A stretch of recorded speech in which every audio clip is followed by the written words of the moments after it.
দেখো আমি বাজারের দিকে চলে আসলাম। আসার পরে ছেলেদেরকে জন্য টিফিন বানালাম, ধোসা বানাই দিলাম, ধোসা আর চাটনি, টমেটোর চাটনি। তো এখন বাসন আসছে গল্প, বাসন কটা ধুয়ে নিই। এই যে বাসন কটা ধুয়ে নিই, তারপরে সবজিগুলা বার করি, সব ঠিক করে রাখি। তো বাস দেখতে থাকো আমার ভিডিও। থেকে আসে এই যে টমেটোর চাটনি করলাম ছেলেদের টিফিনের জন্যে।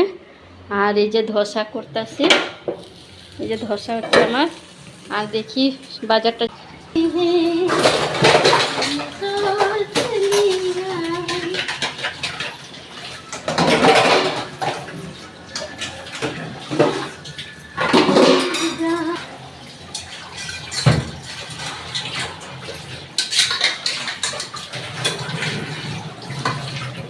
তোমার বাকি ঘর।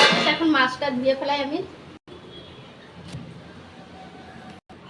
তো মাছগুলা ধোয়া হয়ে গেল। তো তারপর মাছখান দিয়ে চিড়ে নিই। তো এটা ভাজা করব।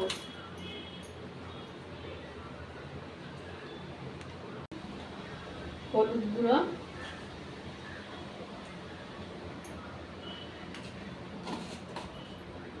তো এটা মেরিনেট করে রেখে দেব, লাস্টে খাওয়ার সময়।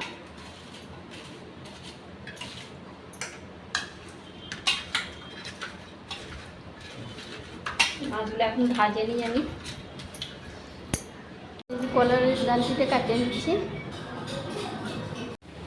তো কড়াইটা গরম হয়ে গেলে তেলটা দিয়ে মাছগুলো ভাজে নিই। ভাবছি মিষ্টি কুমড়া দিয়ে মাছ দিয়ে করবো, কিন্তু এই মাছ দিয়ে কোনোদিন আমি তরকারি করি নি। তো ভাবছি মাছটা ভাজে নিই আর মিষ্টি কুমড়া দিয়ে ঝোল করে দিই, আর এই যে কলার দিয়েটা ভাজে দিই, বাস এটাই। তো তেল গরম হয়ে গেছে আমার, মাছগুলো আগে ভাজেই নিই।